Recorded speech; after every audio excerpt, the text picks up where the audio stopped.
Bonjour et bienvenue. Dans ce cours, donc, nous allons voir le comportement global d'un circuit électrique, dans lequel nous allons aborder la distribution de l'énergie électrique au niveau d'un récepteur, puis la distribution de la puissance, le rendement du récepteur, et dans un deuxième temps, nous allons voir aussi comment est distribuée l'énergie électrique au niveau du générateur, puis la puissance électrique au niveau du générateur, ainsi que son rendement.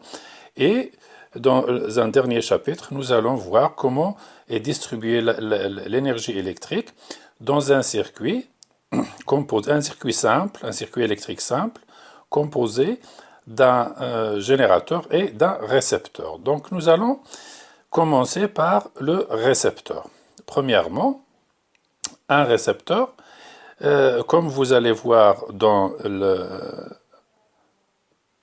cette simulation, j'ai ici par exemple, dans cette simulation, comme vous voyez, un circuit très simple.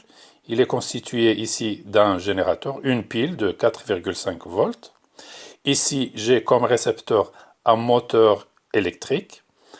Là, j'ai un ampèremètre pour visualiser l'intensité du courant électrique qui va passer à travers le moteur, donc à travers le circuit en entier. Ici, j'ai un voltmètre qui va lui mesurer l'intensité, la tension, la différence de potentiel qui existe entre les bornes du moteur.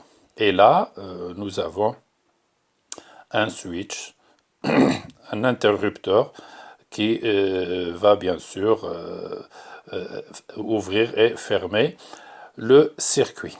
Là, je vais mettre en marche le circuit, puis fermer, voilà, fermer l'interrupteur.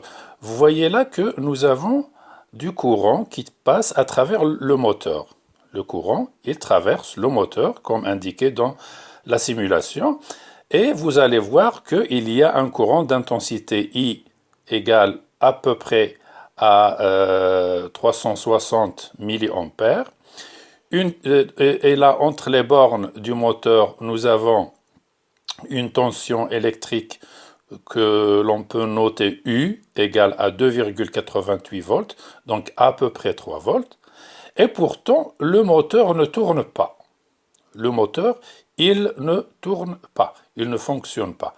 Et ça parce que le moteur, pour qu'il fonctionne, la tension que nous allons appliquer à ces bornes doit être supérieure à une certaine valeur que nous allons nommer la force contre-électromotrice, la FCEM, comme vous avez dans votre cours ici, voilà, et qu'on note E'. Vous voyez ici E', on l'appelle la force contre-électromotrice, qu'on note FCEM en volts, qui est exprimée en volts. Donc c'est une tension, et c'est la valeur de la tension qu'on doit appliquer ici pour que le moteur fonctionne. Vous allez voir que ici je vais faire varier un tout petit peu la tension, donc 4,6 volts, que je vais appliquer. Encore, le moteur ne fonctionne pas. Je vais passer à 4,8 volts. Il ne fonctionne pas non plus. Là, je passe à 5 volts. Et là, vous voyez que le moteur, il commence à peine à tourner. Donc, nous avons à peine dépassé E', c'est-à-dire la tension appliquée ici, et elle est un tout petit peu supérieure à E', qui est de l'ordre de 3 volts. Donc, on peut dire que ce moteur-là, il a une force contre-électromotrice, E' égale à 3 volts. Et après, bien d'ici, si on augmente la tension appliquée aux bornes du moteur, il va fonctionner de plus en plus mieux. Voilà, vous voyez, il tourne mieux. Là, je vais par exemple faire 9 volts. Et là, vous voyez que le moteur, il tourne à plein régime. Donc, ce qu'on peut conclure d'ici, ou sinon ce qu'on peut retenir de cette simulation, c'est que un récepteur en général, il a une tension qu'on note E' et qu'on appelle une force contre-électromotrice. Alors, avant de dépasser cette tension E', le récepteur ne fonctionnera pas. Il faut donc dépasser cette tension E'.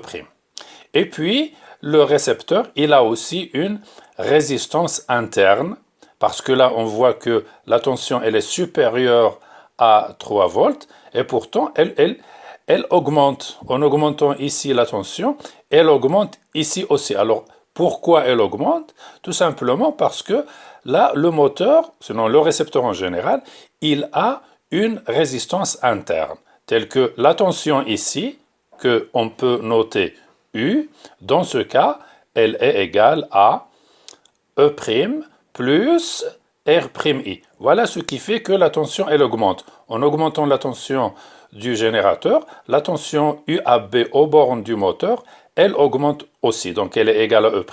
Dans notre cas, dans la simulation, c'est à peu près 3 volts, plus R' fois I. Lorsque l'intensité I augmente, cette grandeur-là, et R'I, elle augmente aussi. Et de ce fait, la tension aux bornes du moteur, qui est UAB, elle augmente aussi. J'ai ici 9 volts, j'ai une intensité de, comme vous voyez ici, à peu près 720 mA. Si j'augmente par exemple à 10 volts, par exemple, voilà, l'intensité, voilà, vous voyez que l'intensité du courant débité par le générateur, elle atteint à peu près 800 mA. Et on voit ici que la tension a augmenté de nouveau, 6,4. Donc cette 6,4 est égale à 3 volts, qui est E', plus la résistance interne, qui est R', que nous avons noté R', multiplié par 800 mA, c'est-à-dire 0,8 ampères, si on veut l'exprimer en ampères. Donc, on revient ici. Donc, ça, c'est ce qu'on appelle la loi d'Ohm appliquée au récepteur. Donc, la loi d'Ohm appliquée au récepteur, elle nous donne la tension aux bornes du récepteur.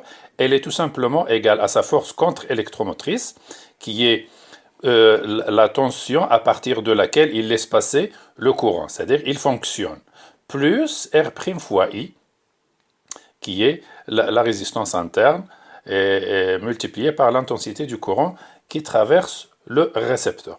Alors nous allons maintenant voir le bilan de l'énergie. Alors comment est distribuée l'énergie au niveau du récepteur? Ça, nous l'avions vu avant, dans le cours précédent. Nous avions dit que le récepteur, il reçoit de l'énergie électrique et il transforme cette énergie électrique en une autre forme d'énergie, plus de l'énergie thermique. Cette autre forme d'énergie, on a vu que c'était par exemple pour le moteur tout à l'heure, c'est une énergie mécanique, il tourne. Pour une lampe, par exemple, c'est une énergie de rayonnement, il rayonne, il donne des rayons lumineux, etc. Alors là, nous allons voir les expressions mathématiques de ces différentes énergies.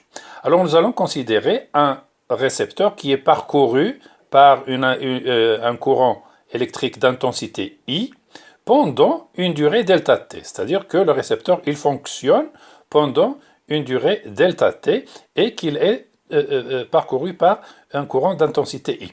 Dans ce cas, l'énergie électrique qu'il reçoit, on la note WR. WR, c'est-à-dire W reçu, de l'énergie reçue par le récepteur.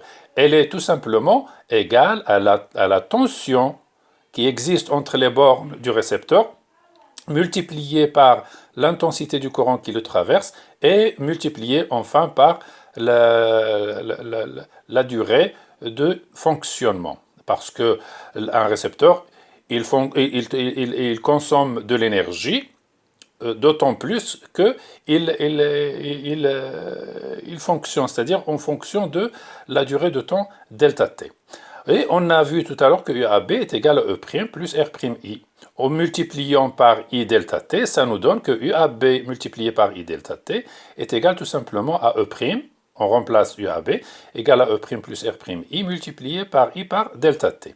Ce qui fait que tout ça c'est égal, donc on a dit que UAB fois I fois delta T, on l'a noté WR, est égal à E' fois I fois delta T plus R'I au carré delta T. Alors, cette grandeur ici, qui est E' delta T, on la note WU et on la nomme l'énergie utile. Ça, c'est l'énergie utile. Plus W thermique, là, c'est l'énergie dissipée par effet Joule dans le récepteur. Donc, nous avons l'énergie reçue est égale à UABI delta T. L'énergie utile, c'est-à-dire si pour le moteur, c'est l'énergie qu'il transforme en énergie mécanique. Pour une ampoule, c'est l'énergie qu'il transforme en rayonnement, etc., etc. Plus l'énergie thermique qui est R'I au carré delta T. On a dit que ça, c'est l'effet Joule. Donc, c'est comme ça qu'est distribuée l'énergie au niveau d'un récepteur. On passe maintenant au bilan de la puissance. On sait que la puissance électrique, c'est tout simplement l'énergie divisée par le delta T. Alors, l'énergie reçue divisée par le temps de fonctionnement, la durée de fonctionnement. Alors, d'après le bilan que nous avons vu tout à l'heure, WR, c'est UAB fois I fois delta T qui est égal à E'I delta T plus R'I au carré delta T. Alors pour avoir le bilan de la puissance, on divise le tout par delta T. Alors en divisant ici par delta T et là aussi par delta T, on obtient UAB fois I égale à E'I plus R'I au carré. Et comme vous voyez là, dans l'expression de la puissance, on ne trouve plus l'expression du temps. Le facteur temps n'existe plus. Donc, la puissance, elle ne dépend que de la tension et de l'intensité du courant qui parcourt le récepteur. Alors, dans ce cas aussi, cette grandeur qu'on note PR, c'est la puissance reçue, la puissance qu'il reçoit du générateur. Et la PU, c'est la puissance utile, c'est la puissance qu'il transforme en puissance utile, c'est-à-dire la puissance mécanique, puissance de rayonnement, etc., etc., etc. Et là, nous avons P thermique, c'est la puissance qui est dissipée par effet Joule dans le récepteur. Voilà pour le bilan de la puissance. Nous allons voir maintenant le rendement d'un récepteur. Alors, le rendement d'un récepteur, on le définit comme suite, parce que le récepteur, on lui donne une certaine énergie, et lui, il nous donne une certaine énergie utile, ce qu'on attend de lui. Parce que le récepteur, un moteur par exemple, on attend qu'il nous fournisse de l'énergie mécanique. On ne veut pas en fait, on ne veut pas qu'il chauffe. C'est-à-dire que l'énergie thermique qu'il produit, on n'en a pas besoin, on n'a pas besoin de cette énergie. C'est une énergie perdue. Donc vous voyez que ρ est égal à l'énergie utile divisée par l'énergie reçue. Et c'est la même chose, égale à la puissance utile divisée par la puissance reçue. Alors en remplaçant par les expressions adéquates, par exemple WU, c'est E'I fois delta T, et WR, c'est E'I plus R'I au carré multiplié par delta T. Delta T, et ce qui nous donne égal à, ici aussi on divise par E'I, et il nous reste 1 sur 1 plus R'I sur E'. Alors vous allez voir que le dénominateur est supérieur à 1. Voilà, c'est 1 plus quelque chose de positif. Donc c'est supérieur à 1, ce qui fait que le résultat est toujours inférieur à 1. Donc le rendement, il est toujours inférieur à 1. Et de manière générale, le rendement, il est souvent exprimé en pourcentage. Par exemple, En faisant ce calcul, on trouve ρ égale à 0,56. Bon, alors dans ce cas, on peut l'écrire 56%, parce que 56%, c'est 56 divisé par 100, égale à 0,56. Vous allez peut-être dire pourquoi on calcule ce rendement. Alors tout simplement, le rendement, il nous donne une idée, il nous informe en fait sur la qualité du récepteur. La qualité du récepteur. Lorsque le rendement ρ est grand, le récepteur, il est de bonne qualité. Par exemple, un récepteur dont le rendement ρ égale à 85%, il est d'une bonne qualité, meilleur qu'un même récepteur qui a un rendement de 50% par exemple. Donc, lorsque ρ est grand, en pourcentage bien sûr, lorsque ρ est grand, le récepteur, il est de bonne qualité. Voilà, donc j'arrête ici et plus tard, je vous expliquerai la distribution de l'énergie au niveau du générateur.